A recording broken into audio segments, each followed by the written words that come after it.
Good morning, students. This is your mentor Shivani Sharma from mentorbuddy.com. I hope I'm audible to all.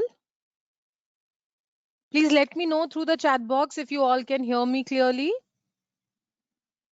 Good morning, Damini. How are you? Thank you so much, Yagneshwar, for responding. Hi, Shrishti. How are you? Good to know that, Damini. Hope all of you are keeping safe and your families and you all are good. Please do take very good care of yourself. Get yourself vaccinated and follow all the protocols. All right, thank you so much for responding. Let's quickly start the session. Today, we are going to cover the second aspect of communication, that is non-verbal communication. And I'm sure this is going to be a really, really interesting session for all of us, right? Once again, let me just introduce myself. My name is Shivani Sharma, and I'm your mentor from mentorbuddy.com. Today, we are going to cover non-verbal communication in the class today, where we'll try to understand what are the trivialities that are involved as far as non-verbal communication is concerned, so that you can become an effective communicator. All set to go? Let me just start the screen sharing so that you can see the slides.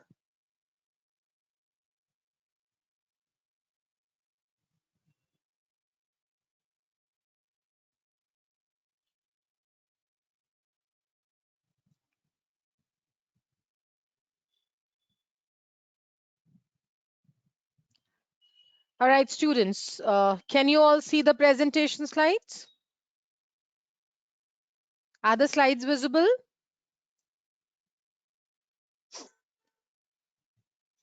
All right, thank you so much. Tushar, if you have not received the certificates of last two sessions, please write to support@mentorbuddy.com. I'll be sharing all the mail IDs on which you can communicate with us, and you can reach out to support team for MentorBuddy as well, right? That will happen towards the end of the class. Let's start the session. The last 5 minutes of the class, as always, we'll be keeping it for Q&A, right? So whatever your questions are related with the session today or with any other thing related with the soft skill modules, you can just park it for the end and we'll be discussing all those questions, right? So students, non-verbal communication plays a very important role in effective communication. It is said that even when we don't communicate or even when we are not communicating, we are communicating something. So even when you are silent, right, that silence also communicates something to the audience or to the receiver of the message. All those who have attended my last class, we have discussed about the communication process where we have talked about that there is a message. So if we just take the example of today's session, I'm the sender of the message. The messages that we're talking about nonverbal communication today, right? The medium of communication is the online session or the webinar that we are organizing right now, making use of PowerPoint presentation and few AVs. AVs stands for audio visuals, with the help of which I'm trying to communicate my ideas to you, right? So I'm encoding the thoughts that I have in mind and I'm sharing that with you. You are just decoding those ideas, trying to comprehend the information that I'm sharing with you, and you are the receiver of the message, right? And in turn, when I ask you certain questions and you respond to the chat box, that is the feedback that I get, which completes the entire communication process, right? So let us try and understand the other very significant aspect of communication that is termed as nonverbal communication. Before we could really start the class, let us set our expectations right, or let us just align our expectations. So I just want a quick response from all of you. What do you expect from the session today when I said that we're going to cover non-verbal communication today? Just clearly convey your expectations through the chat box so that I can get an idea what you're looking for. and would try to cover all those aspects. What do you expect from a session on non-verbal communication? Come on, students, quickly. What is your expectation from the session today? Yes, we are going to talk about what is non-verbal communication. Okay, thank you so much for sharing that, Suman. Yes, we'll be covering body language. Yes, we are going to cover how to communicate effectively even without words. Communication skills. The entire module is based on communication skills only. How to maintain a good posture. Essentially, I'll be talking about that as well. All right. So some students have Accenture interview. Right. So Satya Sairam, when is the interview scheduled? Students, please communicate when is your interview for Accenture. I will be organizing a mock interview session for all those students who have reached out to us on feedback.mentorbuddy@gmail.com. All right, so we are all on the same platform, as in we have the expectations aligned. We'll be discussing about all these issues, right? So let us just start discussing this.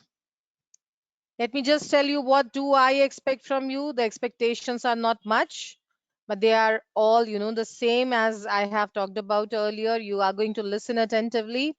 You'll participate attentively in the class, actively. You'll be sharing your experience, respect each other. Make a note of all the questions that you have, and we'll be discussing that. So we'll be discussing about types of nonverbal communication and certain do's and don'ts that will help you to become an effective communicator, right? So first, let us try to understand what is nonverbal communication, right? Now, the image that I've used here clearly communicates one thing. Even when, the words are not being used, simply with the help of your posture, you are communicating what exactly you're feeling. Right. So with your head bended down, you're showing I'm sorry. Right. We're guilty. So an open body language communicates that you're happy and excited. Right. A leaning posture communicates that you're tired. Right. So as I said, that even when we don't communicate, we communicate something. Right. So let us understand, what do we mean by this term non-verbal communication? So basically, non-verbal. In the last class, we have discussed verbal means anything that is related with words, right? So the last class was focused on verbal communication. And when we say non-verbal, that means we are not making use of words.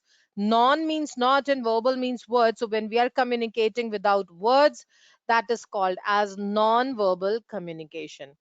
So basically, non-verbal communication is a process of communication through sending and receiving wordless messages. This is interesting, isn't it? And what do we mean by now? If we are not communicating with words, that means we are communicating with other symbols, and these symbols involve gestures, posture, paralanguage, right? And a lot many more elements that we'll be covering in the coming slides. So simply speaking, non-verbal communication means when you are sending and receiving wordless messages, right?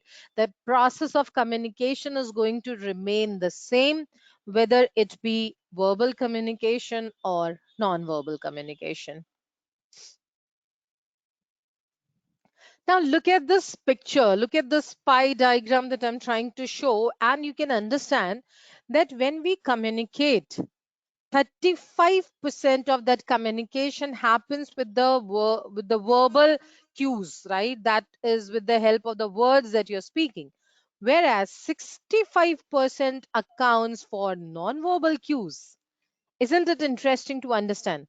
And when we say non-verbal, it includes your facial gestures, your voice inflections, movement of your body parts, your clothing also, body posture, and eye contact. So, verbal and non-verbal are all types of communication, but the difference between them is that we use our voice in verbal communication and we make use of body signs in non-verbal communication. Right, so with the help of this diagram, you can understand this pie chart is clearly reflecting how important are the non-verbal cues. And that is why we have involved a full-fledged session on non-verbal communication. Right, students? So don't ever ignore the importance of non-verbal cues, especially in terms of professional communication. Am I clear on this? So I have an interesting video to show all of you, and this is talking about understanding non-verbal communication. I have tried to make use of the audio visuals today, which are having, the the subscripts also included in the videos, so that if the audio is not clear, you can at least understand, right? So let us understand non-verbal communication with the help of this video.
Right.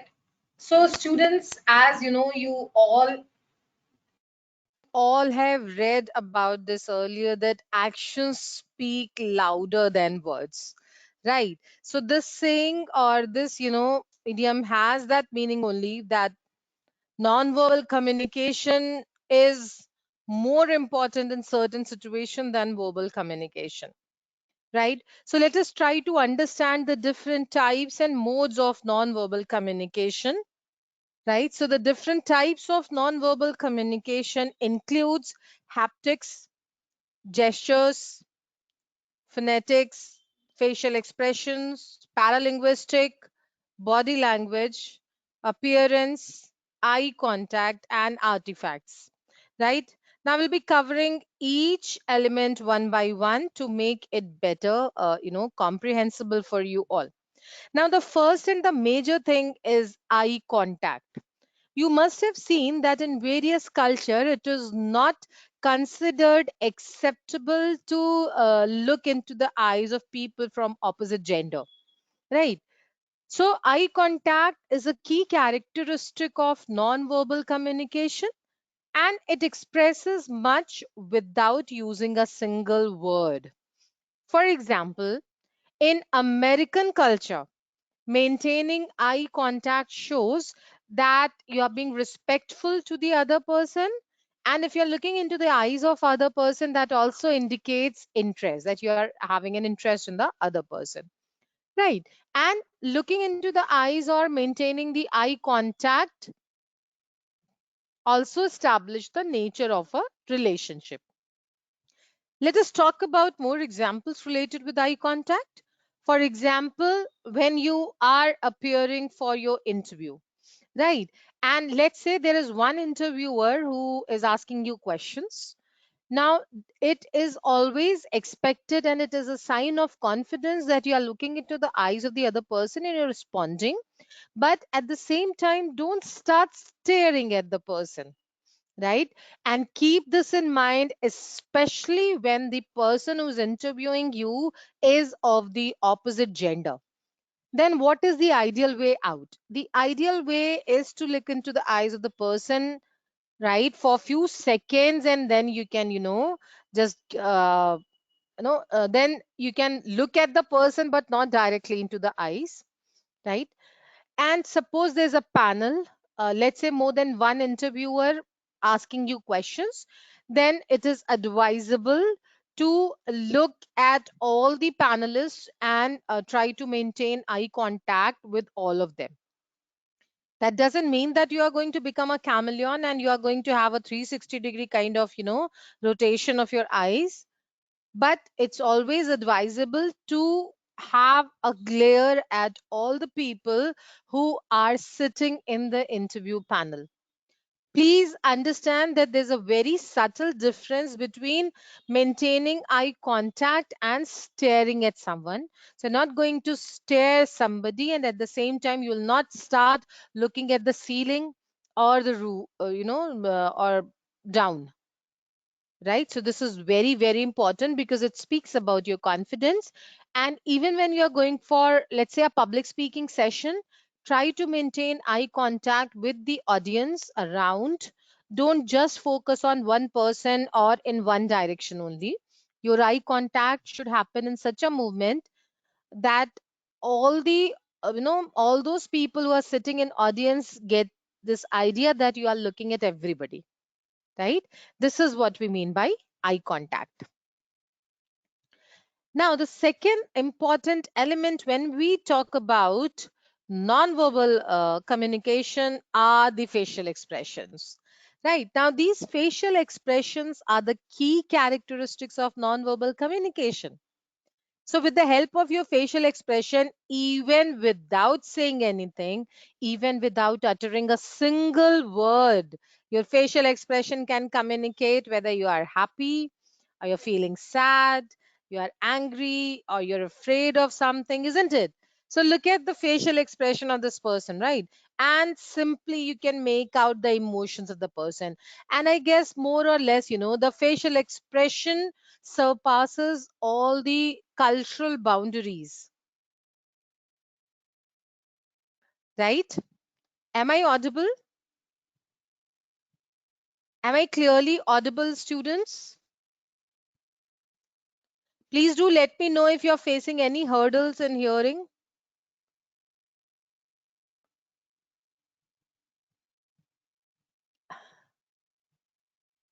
All right. Thank you so much for responding. Thank you. Thank you. Right. Are you people able to understand the points that I'm trying to put across? With the help of different facial expressions across different culture, see, a smile or enthusiasm indicates, all of us, irrespective of the country, the culture, the language, right? But we communicate in the same manner. When we are sad, we cry. When we are feeling hurt, we cry. Nobody laughs when in hurt, right? For example, it is always said that the smile is the universe, a smile is a universal language. Even if you don't know the language which the other person is speaking, a smile indicates, an openness, a sort of comfort level, and a friendly, emotion that you can communicate.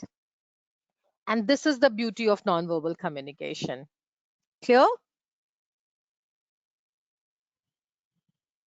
Let us try to understand some more elements related with this.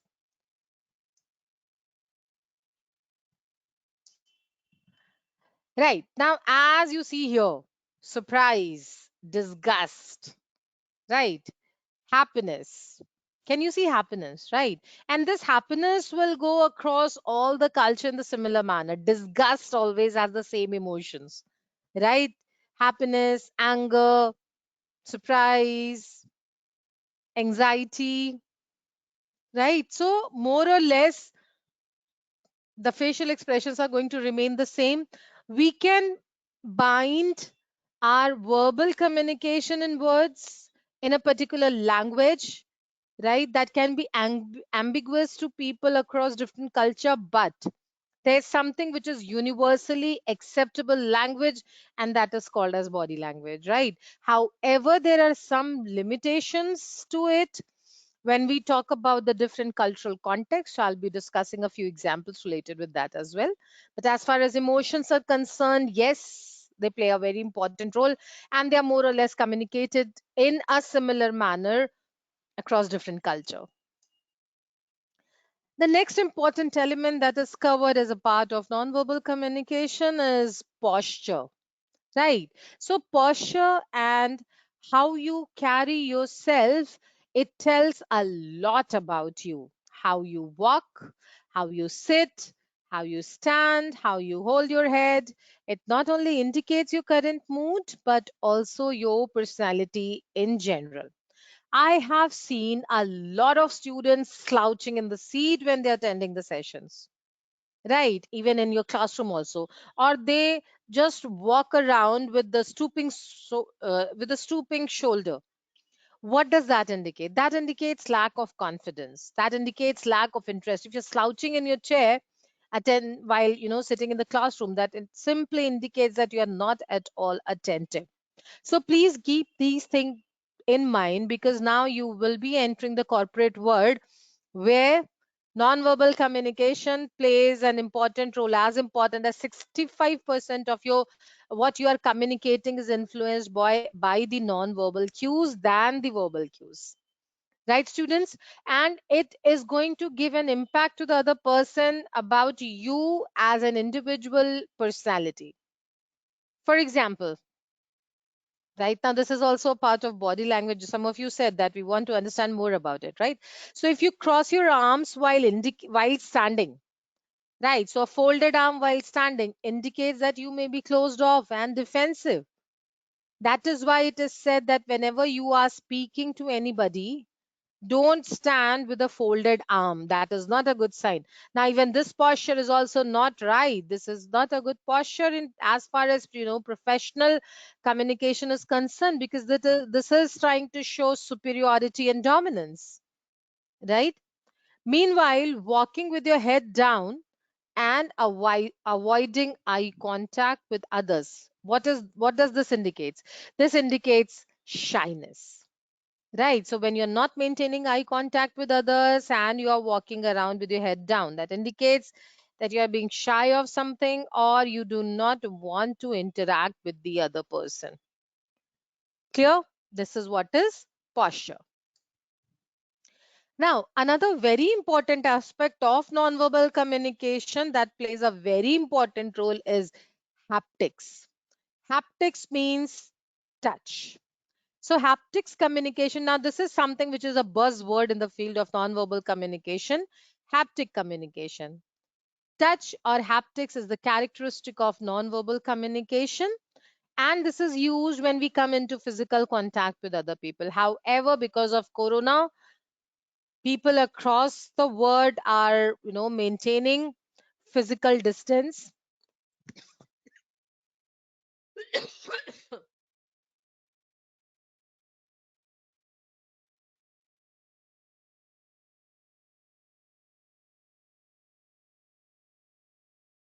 So people are maintaining physical distance, but when it comes to, communicating by touch, the way you do a handshake, that also communicates about you. It talks about your personality.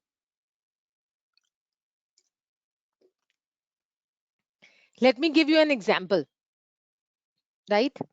Suppose you're working on a project and your teacher comes to you, gives a smile, and gives a pat on your back. Understand the situation. I just need a response from all of you. You're working on a project, let's say class assignment, right? Oh, yes, Suman, thank you so much for asking. I'm okay. It was just a sour throat, right? Thank you so much, dear. Right. So, understand the situation. You are working on a class assignment or a class project, right? And your teacher comes to you, gives a smile, and give you a pat on the back. What does this communicate?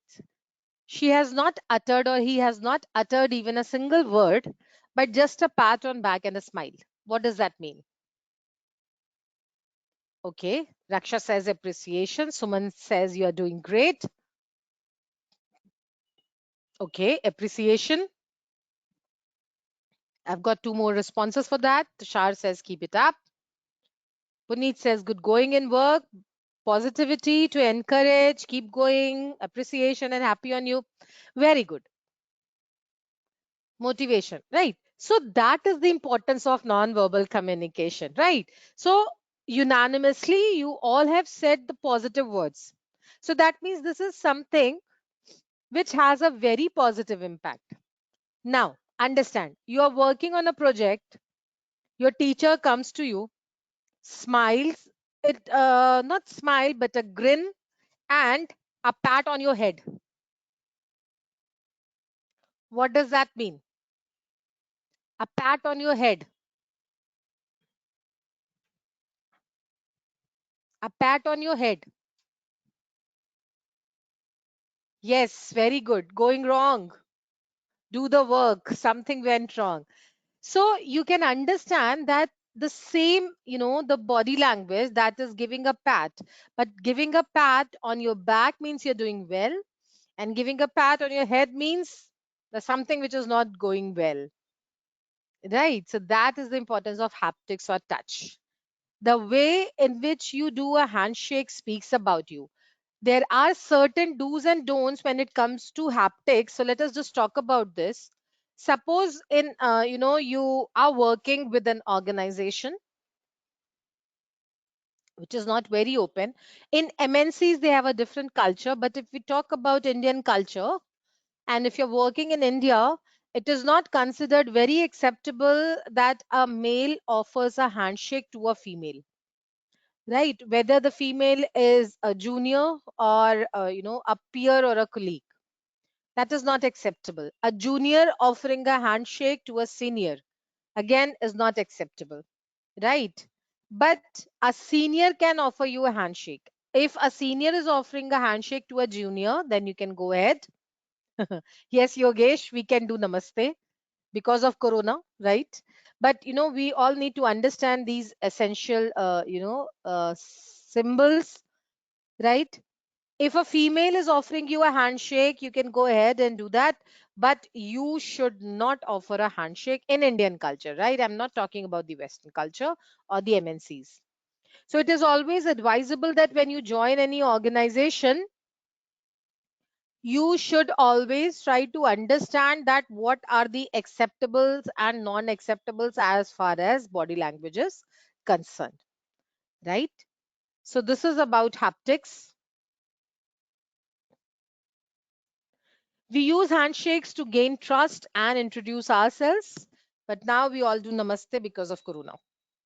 Then gesture. This is again a very, very important aspect. Gesture includes hand movements, face, or other parts of the body. People mistakenly use posture and gesture. Posture means the way you stand, the way you sit, the way you talk, the way you walk, right?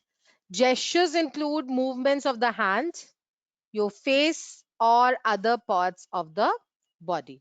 So, a gesture is a characteristic of non-verbal communication in which visible body actions communicate particular message, right? So, we come across a lot of gestures throughout the day, that when we don't want to communicate, we just communicate through a gesture.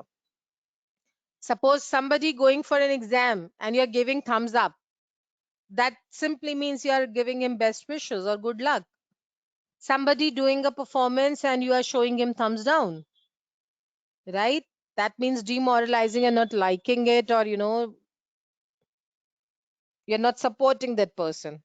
So this is how the gestures are really very important. Then there is another important element when we talk about non-verbal communication. It is called as personal space or proximity, right? So if you'll go through any book on non-verbal communication, you will find this word as personal space or proximity. Personal space is your bubble. Right. So bubble means what? The space that you place between yourself and others. We always maintain some distance when we communicate with other. That bubble space is called as personal space. There are no visible boundaries, but there are some, virtual boundaries that are apparent only when someone tries to bump or tries to enter your bubble or your personal space. Right? Now let me show you this with the help of a picture. Right now here you see, let's say that this is you standing in a space. Now this is the nearest is the intimate zone, right? Then this is your intimate zone. Now your intimate zone can be trespassed only your parents, your spouse, your children, or very close friends, right? Now this is your intimate zone where you don't want anybody to come. This friend zone, right? Now this is for the people, right, who are socially very close to you.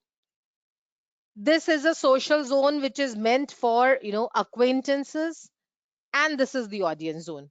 But because of corona, right, 6 feet distance is there for everybody, but still this intimate zone, you don't want anybody to come in this, right? This intimate zone, this friend zone is for people who are close to you, then the social zone, and then the audience zone. So with like our children, or let's say our sister or brother, we are having an intimate relationship, so they can come sometimes into our intimate zone. In personal relationships, this is how we maintain the distance, right? Then we have social relationship, where you see, generally you'll see a bigger size table when you enter into the room of your boss, isn't it? Why? That big size table indicates that personal space, right? The boss is trying to show that you cannot enter the personal space of him, right? And then public relationship, this is what we call as proximity or personal space. So in non-verbal communication, proximity or personal space also has an indication, or can also communicate something. Suppose you are speaking with anyone and that anyone is standing very close to you. So what is the impression that the other person is getting? That this person is either a family or a very close friend, right? That is why this person is standing in the intimate zone. Clear? Why why is this important for you to understand? That when you'll be joining any organization in professional relationships or in professional communication, it is very important to respect the territory or the personal space of other person, right? Don't ever try to trespass that. Don't ever try to enter into the proximal space of the other person. Always maintain proper distance, and this becomes even more important when you are communicating with somebody from opposite gender or somebody who's senior to you. Right? So, students, please always keep these things in mind, as these are really essentials as far as nonverbal communication is concerned. A very, very important aspect, probably more important for we Indians: time. Time depends greatly on culture, and this is very important as far as non-verbal communication is concerned. If you people remember, and those of you have already attended my classes earlier, we have always talked about this, right? That when you have to go for an interview, always be there on time, right? So, if you are reaching to the interview place on time, what does that indicate? That indicates that you are an organized person who knows how to manage the time and who is serious about this job. But at the same time, if you are reaching late to that place, that simply shows your casual approach towards that job.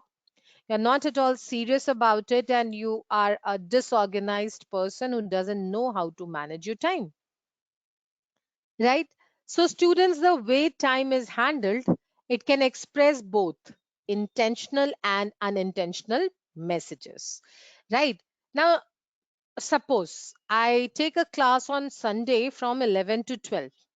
The class timing is 11, and I say, "Oh, I'm so sorry, I got late because of one or the other reason," and I start the class at 11:10. What is the image or what is the impact that you people are going to get? Or suppose the class starts at 11 and those of you are joining after 10 minutes after the start of the class. What is the image or what is the impact that you people will get? Or what is the impact that I should get?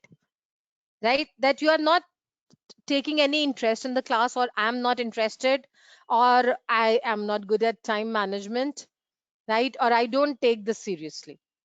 Right? So, punctuality is something which really talks and speaks about your personality and the kind of importance that you are giving to a particular thing. So, the way time is used reveals important functions in communication.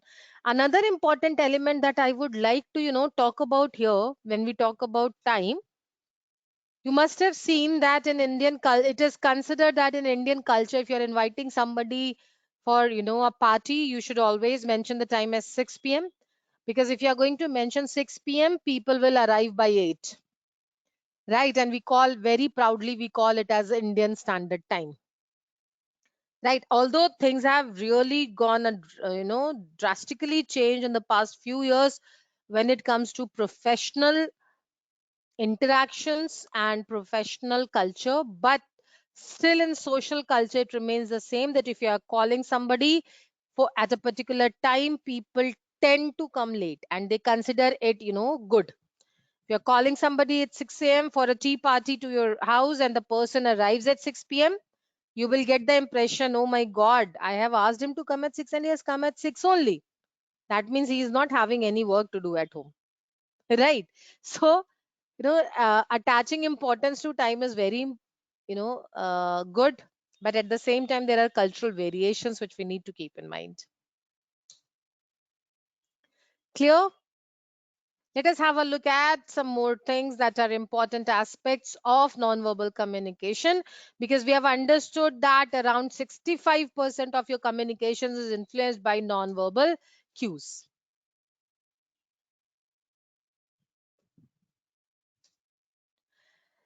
Another very important aspect, para language, right? Now, can anybody tell me what is para? The word para means additional, right? So, para language means those elements that are beyond words, right? Now, this is a part of verbal communication and non-verbal communication both. Why I say verbal communication? Because it adds to the beauty of the words that you are communicating. But why it is included in non-verbal communication? Because it is not directly the words that you are talking about. Rather, see, verbal communication is what you are communicating, and non-verbal communication is how you are communicating. So, paralanguage basically is that how part of your communication. So, the different attributes of voice like audibility, pleasantness, distinctness, and correctness in pronunciation, flexibility, etc. It will be helpful for you in giving a shape to the meaning in oral communication, right? And these attributes basically they help in creating meaning to the message that you are trying to send across. So paralanguage is basically more than linguistic form of communication, right? So just remember, paralanguage means how you are communicating. It's not the what you are communicating, but how you are communicating that message. How loud you are, what is the pitch, the tone, the voice, the inflection, all these things are included in paralanguage. So paralanguage is basically the way in which you say words, right? It involves volume, pitch, speaking rate, and of course, the voice quality. Right. Now, let me take the example of my sessions again. Here, how we are communicating. See, you can't see me. You are not able to see the body language, but the verbal communication, I'm trying to, beautify the verbal communication with the help of para language. Now, focus on how I said para language, right? This is the pitch and the volume, right? So there are few points of time where I'm intentionally taking my voice up and bringing it down. Somewhere I'm going a little fast when it comes to delivery of words, and at some places you're finding me going a little slow.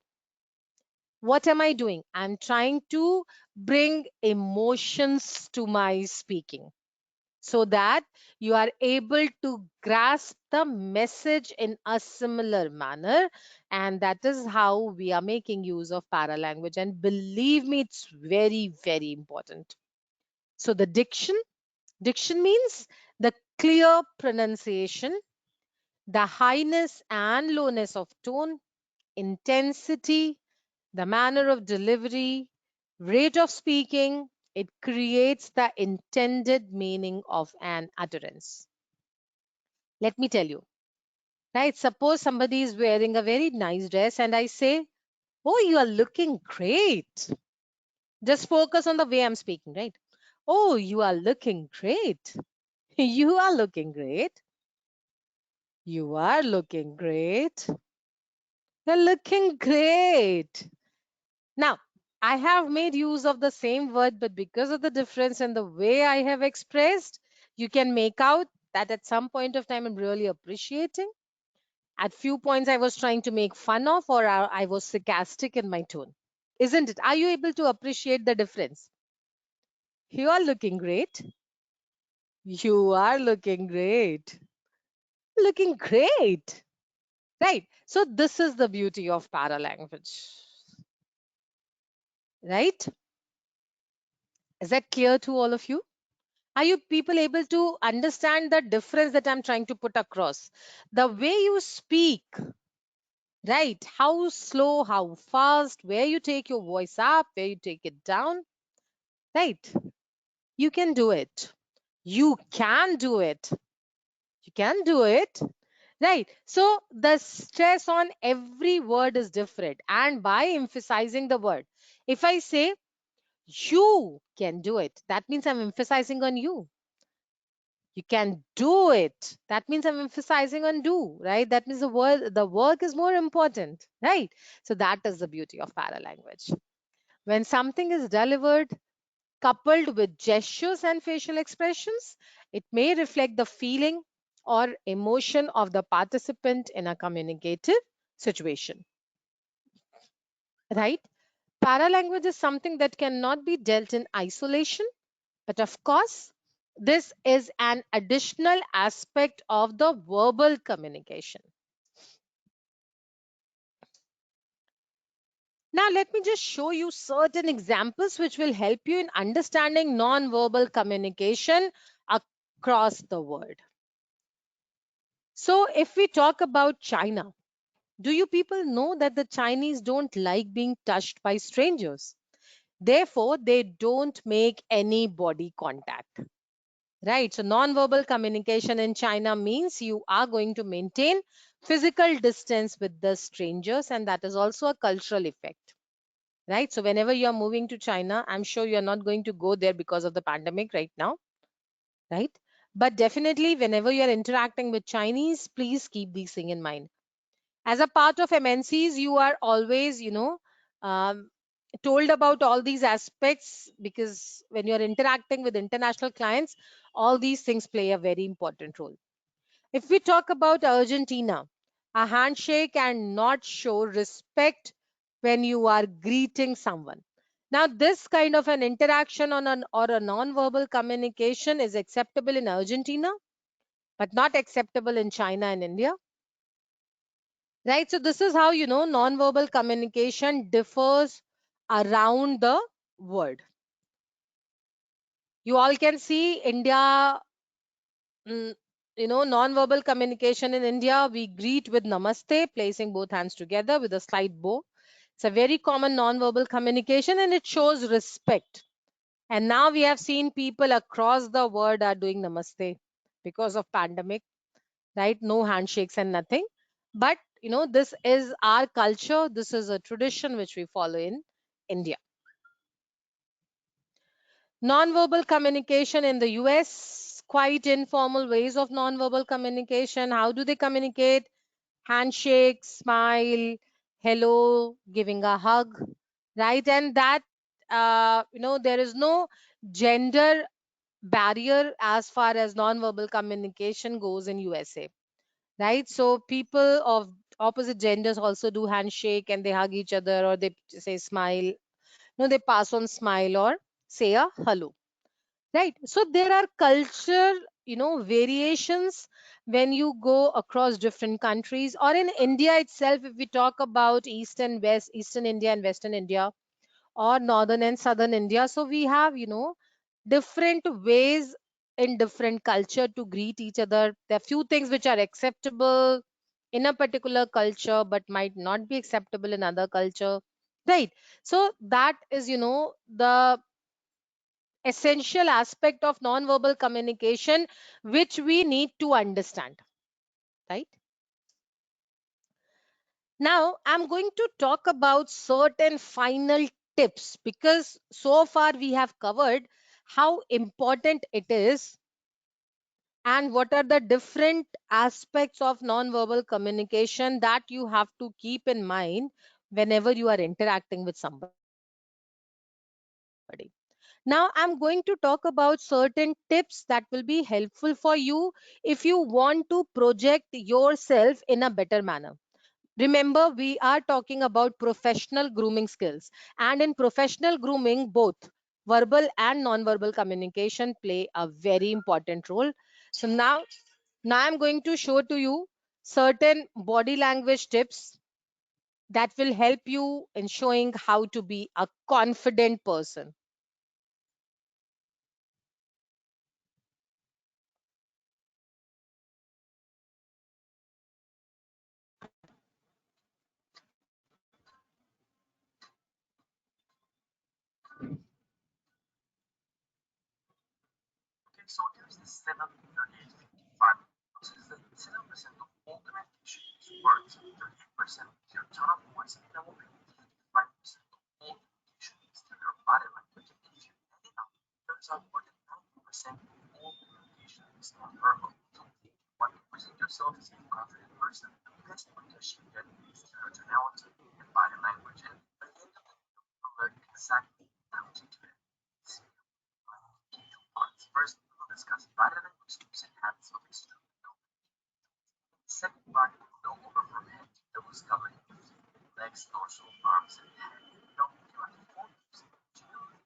So the very first tip to project yourself better is the very first tip that if you want to project yourself as a confident person, you is to be focused on your appearance. Whether you like it or you don't like it, you will be judged by your appearance. We have also talked about personal grooming in the earlier sessions only, because if you want to look confident, you have to be in the best of the attire. When I say best attire, I do not mean branded clothes and branded things. What I mean is that you need to be, in the best of your attire that suits your personality and the occasion.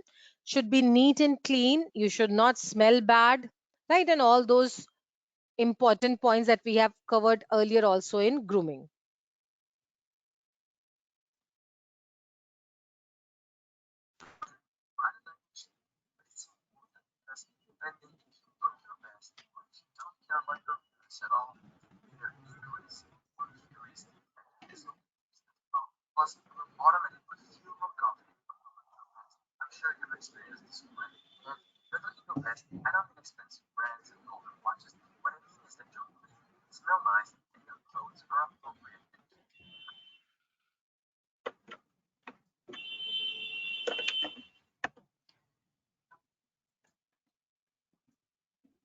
Right. So, looking good means that you're clean. Whatever you are wearing should be neat and clean. You should smell nice, and your clothes are appropriate and they fit you nicely. Right. Remember, your communication skills are going to be more effective, and it will increase, the likeliness of feeling more confident if you are dressed properly as per the occasion. Right.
You must have seen that people a lot of time, when they are nervous, they start, shaking their legs or fidgeting their hands.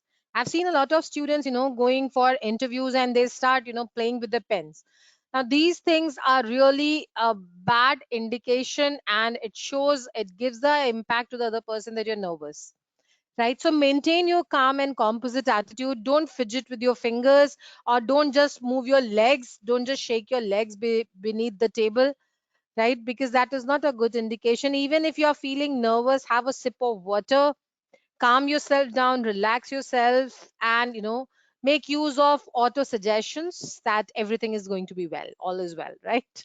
So, and the fourth tip is practice smiling and holding eye contact correctly.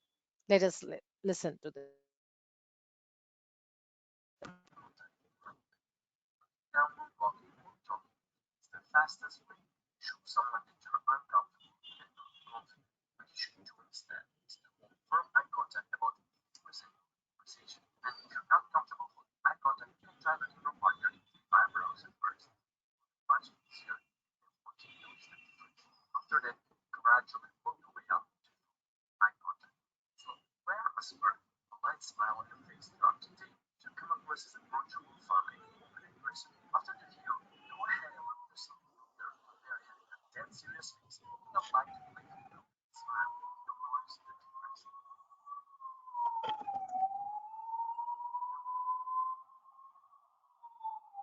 So I will suggest this to you also. After the class, go stand in front of mirror, right, and try to see how you look good when you keep a smile on your face or when you keep yourself serious, right? Having a small, now I don't mean to say that you should giggle all the time, but always try to have a pleasant smile, because that makes you look confident and an approachable person who is calm and composed.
So students,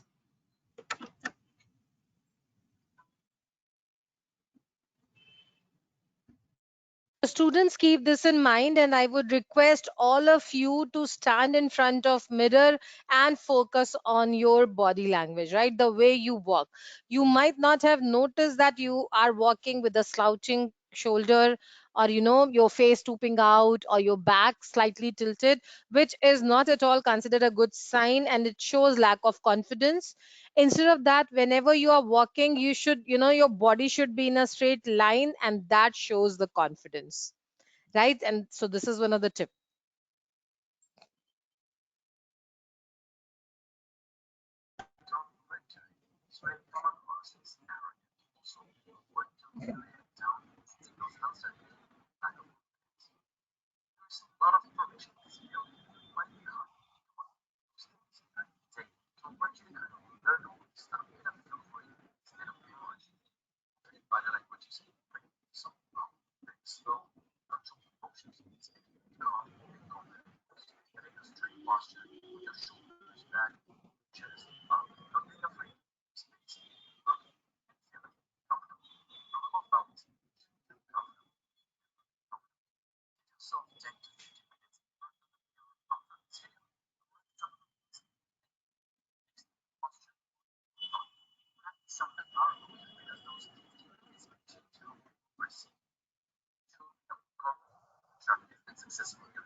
Right.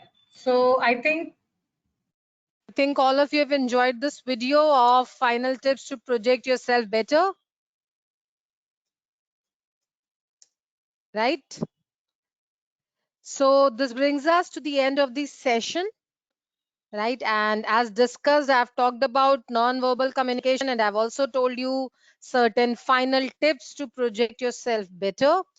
And I'm sure that these tips are going to be really very, very helpful for you, right? So now I'm up for questions. If you have any questions, you can, just raise your queries through the chat box.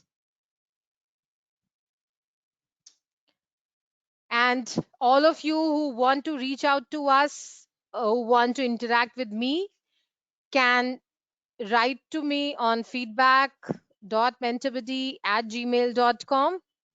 If you're facing any issues with the certifications, with the webinars, or any such thing, you can write at support. Once getting an e-certificate, upload that on your LinkedIn profile, and don't forget to tag us on Quantum Learnings. For all the technical resources, soft skills test, you need to visit mentorbuddy.com. And if you want to register yourself for the upcoming webinars, you need to move to centerofexcellence.com. You'll find the list of webinars out there from which you can register yourself. Right? So this brings us to the end of the session. I think all of you have enjoyed the session and you got to learn a lot many things here. So I'll take another 2 minutes in which you can raise your questions. Those of you who don't have any questions can leave the session. Thank you so much for joining us. We will be planning the mock interview session almost towards the end of this week or by early next week. All those who are going to share their resume with us on feedback.mentorbuddy@gmail.com will only get an opportunity to be a participate of the mock interview session, because that is going to be a closed group. So if you want to join me for the mock interview session, that is going to be a two-way communication where you will also be allowed to speak. You need to share your resume with me on feedback.mentorbuddy@gmail.com. Right, I will be sending an invite to those students for the live session on mock interview. Right, thank you so much, students, for your time. I'm sure you all have enjoyed it. Please do write to us for your feedback of the sessions, and I am open to any questions if you have. I'll be giving you another 2 to 3 minutes for taking up the questions. Yes, the certificate you will receive on your mail ID. Damini, why are you not able to register?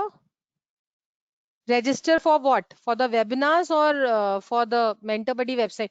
If you're facing any issues, Damini, please write on support@mentorbuddy.com.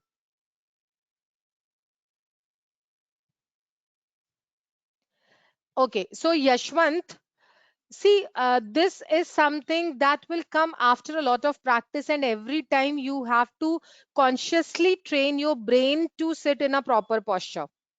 Right? This is something which has to become a habit and a kind of a moral policing that you have to do on your own. Right? Any other questions? Thank you so much, all of you, for your lovely feedback. You will receive the certification. You'll be receiving the e-certificate on your email only. Thank you so much. Tushar, please do send a mail to support@mentorbuddy and do mention your registered email ID and share your concern that you are not receiving the e-certificate, right? COF. What does COF stands for? COF has so many sites. Okay, Center of Excellence. Okay, let me show you that. I have shared, the link. So Center of Excellence, you have to write CENTRE, right? It's CENTRE of, then a hyphen, then excellence.com. This is the website, right? Okay, any other questions? Right. Raksha, if you want to attend more sessions, you have to register from centerofexcellence.com. Let me just show you. Centerofexcellence.com, you have to visit that website. You have to log into the website with your registered email ID and registered, mobile number as your password, right? And once you log into the website, you will find there's a dashboard where there are technical resources and webinars you can attend. You can register from there. Otherwise, write an email on support. They'll be sharing the link with you. Avdut, there is no percentage of eye contact. Always remember, a golden rule for maintaining eye contact is that neither you nor the other person should feel uncomfortable. There are a lot of courses which are available on MentorBuddy and Center of Excellence. We are organizing a free series of soft skills webinars. All these live webinars will be available till August, and this will help you in preparing yourself to attend, for attending the campus placements. Communication skills can be improved only and only by practicing, right? For Tushar, if you want to watch videos of previous session, you need to write to MentorBuddy and ask if it is available. There are various courses available. Everything related with your preparation for campus exam, campus placement is available on MentorBuddy. Whether that be aptitude, reasoning, soft skills, verbal ability, everything. Right? Yes, Tushar, I understood your question. You can write on support to find out if they can provide you some link. All right. Those who have not received e-certificate, please write on support@mentorbuddy. Too much eye contact is not desirable. I told you that eye contact should not become a staring. That is something which you have to keep in mind. You can create a account free of cost on Center of Excellence by using your registered email ID and registered mobile number, right? So I will be organizing a mock interview session this week. So Chintala Unendra, please do write an email to me on feedback.mentorbuddy@gmail.com. Share your resume and do let me know what is the date of interview. I'll be organizing a mock interview session very soon with all those who have shared their resume, and all those who are going to share their resume with me by tomorrow will get an opportunity to participate with me in a live interview session. All right. So I think we should end the session now. Thank you so much all for joining us. Good wishes and good luck. Stay safe, stay home. See you all again on Thursday at 7:30 in the evening. Thank you so much.